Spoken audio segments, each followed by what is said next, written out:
All right, fellas, this is inside your WP AER fork.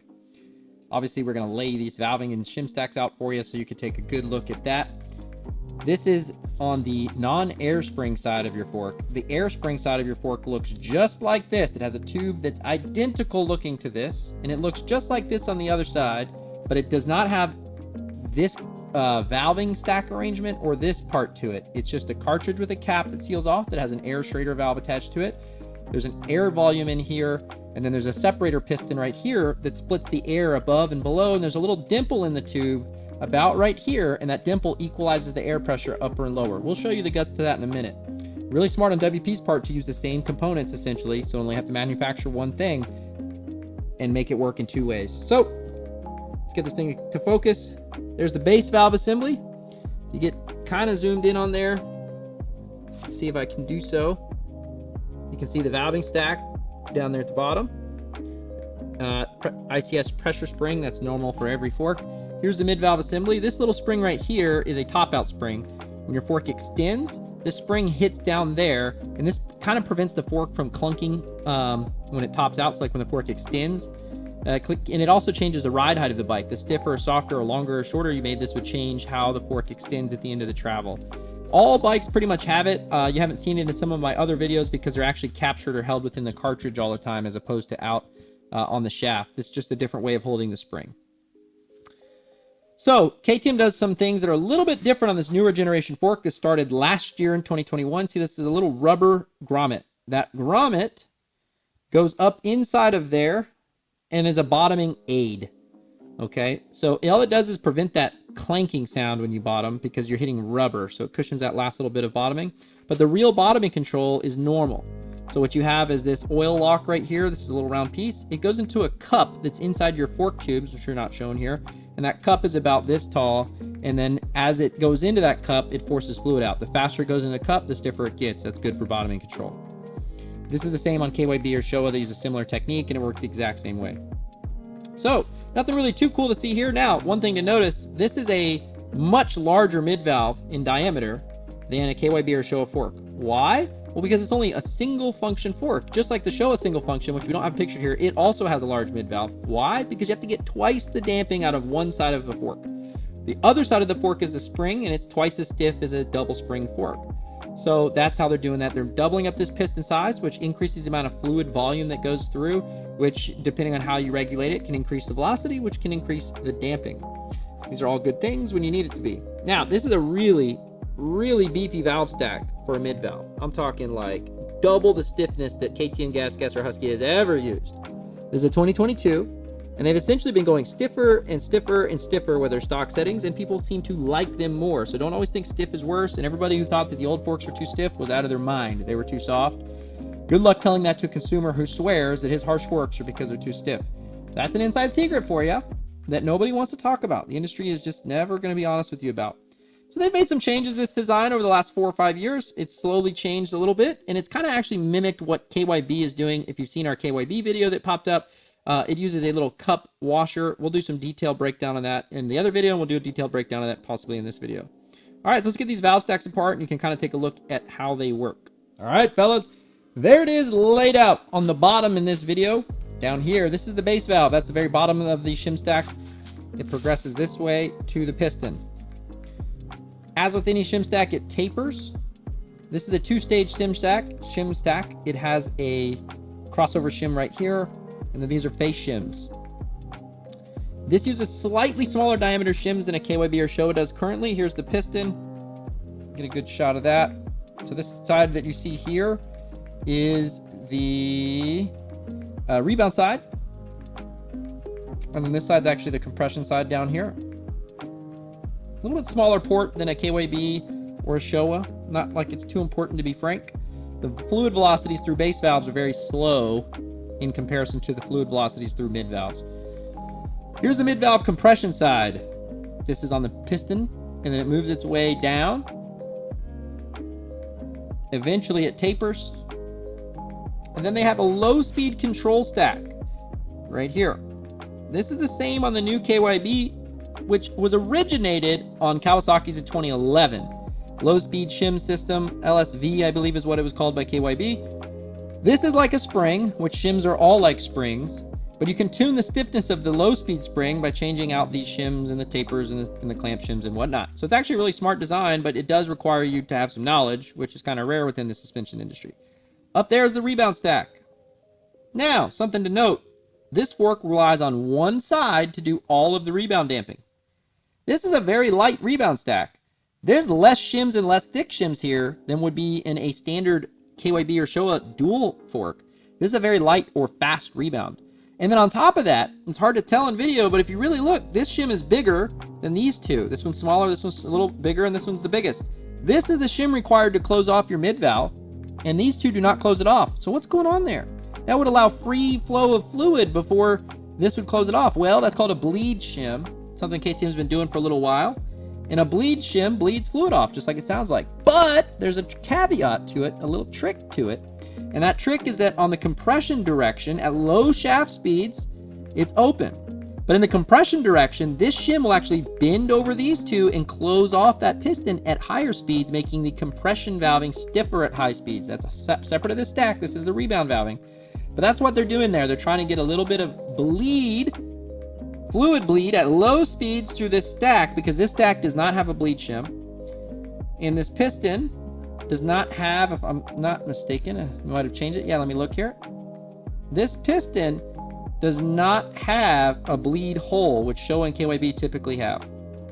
So they're doing their bleed with these bleed shims as opposed to a hole, which is a tunable way of doing it, because a hole is a fixed orifice. When you do it this way, you could change the thickness, you could change the diameter, etc. So you could change how you get it. Now here's a piston. That is the compression side. Those are the outlet holes for the compression side. That's the rebound side. Those are the outlet holes for the rebound side, much smaller. That's typical on any mid valve. This little shim here spaces a little extra space for the stack. So if you wanted to add more shims to this stack than you have here, you might have to add some of these of different thicknesses to make sure that you get your preload or whatever you're looking for in your stack correctly. That's part of the tuning of this setup. Now, KTM changed their design a few years ago, I think last year, to this cup washer design. And it's quite a nice design. It's got a post on there, and then inside of there's a cup. Hard to see. I'm trying to work on that, but there's a cup in there. So that's what current Showa and KYB are using and have used for some long time now. So that's the insides of your air fork. I won't get too far into the valving details. We're going to do a little revalving on this. Oh, something to note. This is the stiffest mid valve KTM has ever had. Ever. And yet people say it's the best performing fork that they've ever had to date. Now, why do you think that is? They continually, now, to be honest with you guys, KTM has gone so much stiffer than they were 10 years ago. And everybody complained they were harsh back. KTM has gone stiffer than they've ever been 10 years ago. I mean, way stiffer than 20 years ago, than 10 years ago. They're the stiffest they've ever been. And yet you guys seem to think that the KTM air forks are getting better and better and better. What gives? Everybody complains KTMs are harsh. Everybody complains they were harsh and too stiff. They were really too stiff. And all these tuners out there said, oh, we modify them to get more fluid flow through there. BS. They definitely were not modifying them to get more fluid flow through there. The ones that did sold really poor products. You guys didn't need more fluid flow. You needed less fluid flow. You needed more damping. And KTM has answered that over the years by getting better and better at their testing, getting better and better test riders, testing other companies' products, and realizing that their products were soft. Instead of listening to rider feedback that the forks were stiff, they started to test that they were stiff or not and realized that they were not stiff. So the forks have gotten stiffer. Now, that doesn't mean that they're not too stiff for you. It just means that they've gotten stiffer over time, and in general, the magazines think they're better. It is what it is. All right, we'll move on to the shock in a little bit. You asked? Not really. And I shall deliver? Not really. This is the air side of your KTM air fork. As you notice, it's identical to the valving side when it comes to this tube right here. Same exact basic design. But if I roll it over, boom, right there is a dimple. Okay?